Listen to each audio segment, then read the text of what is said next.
Is Batman too woke? Hey, it's Chris, the Batman statue collector. Welcome back once again to Brotherhood of the Bat Collectibles, and kind of a controversial topic today, something we don't normally talk about here on the channel. But the brand new Cape Crusader show, which is again an animated series, it is done by a lot of the people that created the Batman the animated series, but it's not associated with that show at all. It's a brand new thing. And as of the recording of this, I have watched 5 episodes. And obviously the first episode got a lot of attention, and it was first brought to my attention because of some of the people that attended San Diego Comic-Con. They let them view the very first episode. Okay.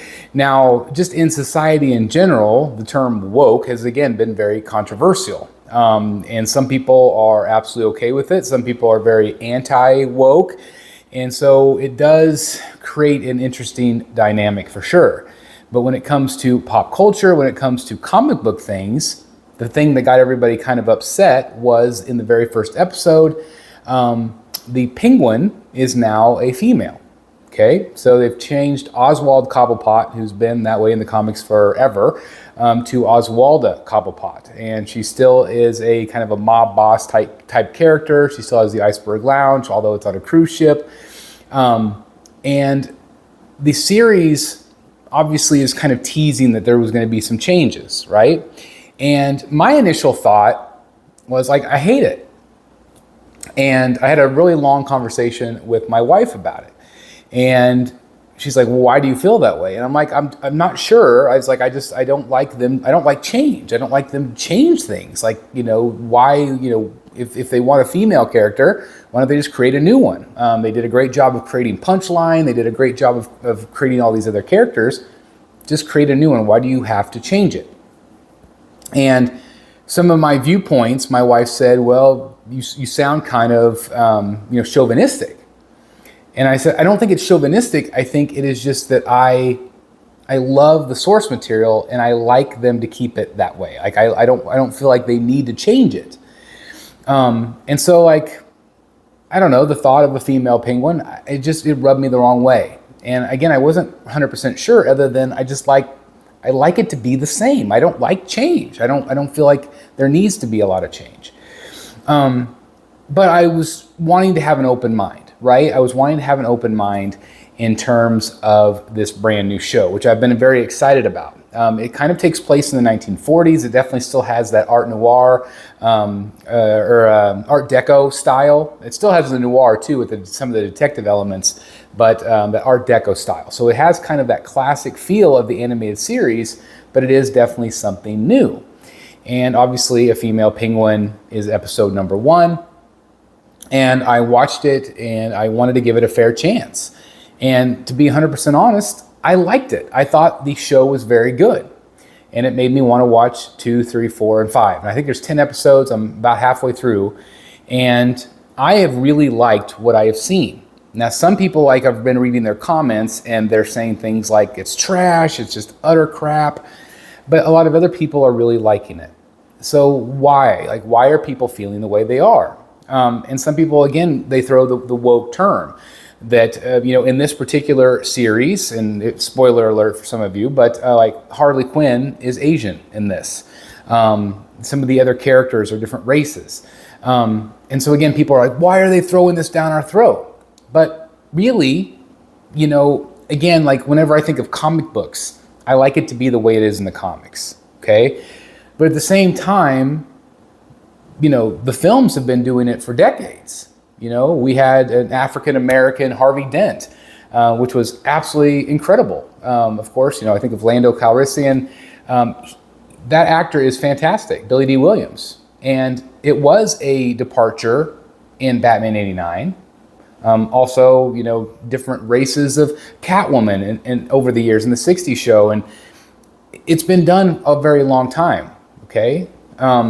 And so I don't know why with this particular series, you see the hate a lot more. And so again, I feel like I fall into that trap a little bit because again, I don't like the change, but at the same time, if the story is good, who cares? Who cares if the story is good? There have been a million different interpretations of Batman, renditions of Batman over the years. If it was exactly the same, I think it would get very, very boring. But do I still watch the same over and over again? I do, because I'm a Batman fan. So again, I wanted to have an open mind going into this series. And again, I'm really liking what they're doing. I think the voice casts have been pretty decent. Batman, I think, is pretty good. I feel like, it's kind of similar to Kevin Conroy. I think it's kind of what they were trying to go for, kind of a tribute to him. But like Minnie Driver, which she's fantastic. I love Minnie Driver. She is the voice of Oswalda, and we've only seen her in the first episode, but she's very devious. So I feel like at first some of those changes are like a bit shocking. Like, that's an interesting choice, but the character's the character. It doesn't change necessarily who the character is. Oswalda as the Penguin is still the Penguin, still the same character traits as the Penguin. If they completely change the Penguin to a female and she's a sweet, lovey-dovey character, then I'd be like, why? Like, why are they doing that? But she is still the Penguin, okay? Harley Quinn is still Harley Quinn. She's still a psychologist type character, very devious in this show. It's been very good so far. And so I understand why sometimes when things are different, when things change, we instantly put up our walls, we instantly put up our barriers and say we hate it. And I know that sometimes in pop culture, they're doing things just to be controversial, I think sometimes. But I think in this particular series, again, I don't know why they chose certain things. I would imagine to have people feel represented in the show. If you look at the history of Batman in the first, 20 years or so, there weren't a lot of people of color. There were a lot of just white dudes, And so obviously throughout the years that has changed, and some of the, absolutely incredible characters have been produced over the years. And I'm glad of that change, because again, I feel like sometimes if it's exactly the same, it gets very boring. But I do understand on the flip side of when things change for what doesn't seem like necessarily a good reason or any reason at all, I understand why people get upset. Especially for me, when it comes to the source material, I do wish they would just kind of keep it the same, because it's already well written. We just talked about it on Rogues the other night, where they have all these great stories. Why don't they just put those on film? Why does film and TV feel the need to have to change so much of what they do? And sometimes, again, that's very well received. Some people are going to look at it and be like, well, they changed this. I don't want to watch it. And again, that is your choice as a viewer. But I was right there with a lot of you with this Penguin change, because I'm like, why? Like, why do they need to do it? But again, after watching the show, I thought it was great. So I guess all I'm saying is that it's okay to feel how you feel. You don't have to have anybody change your mind on that. But I also think that sometimes if you give it a fair chance, sometimes you might be surprised. Because good writing is good writing. And I do think that most of you watching this, if you're a Batman fan watching this channel, most of you are probably going to enjoy the series. I've enjoyed it so far. I want to see more. I love it. It's that 1940s. It does have some modern elements to it, but it kind of tries to stick to that trench coat and fedoras and the detectives, in the dark alleys. Like, I love that style of Batman, which is why I love the animated series as well. But yes, there are noticeable changes in the show, but at the same time, at the root of it, it's still those same characters that we love. And that's really what it's about. It's really about, are the stories good? Are the characters at least, true to the characters that we know? Yes, they might look a little different or sound a little different, but this is just another Elseworld story. And that's as simple as that. So that is my opinion on this. I know that this topic is controversial. I know that some of you are going to say how much you hate the show, or how much you hate wokeness, or whatever you want to say. And I'm not here to defend one side or the other. I'm just sharing my thoughts that I liked the show, and I thought it was very good. But please try not to spew any hate down below. Okay, be constructive. Again, this channel is very positive. You know, a lot of people read the comments, and so again, I thank you very much for you know, just being considerate of other people's thoughts and feelings. Okay. Anyway, let me know what you guys think. Let me know what you think about the show. Let me know if you think I'm right or wrong. I would love to hear your thoughts. Anyway, thank you so very much for watching today. And again, can't thank you guys enough. Love you all. See you in the back cave. Bye, everybody.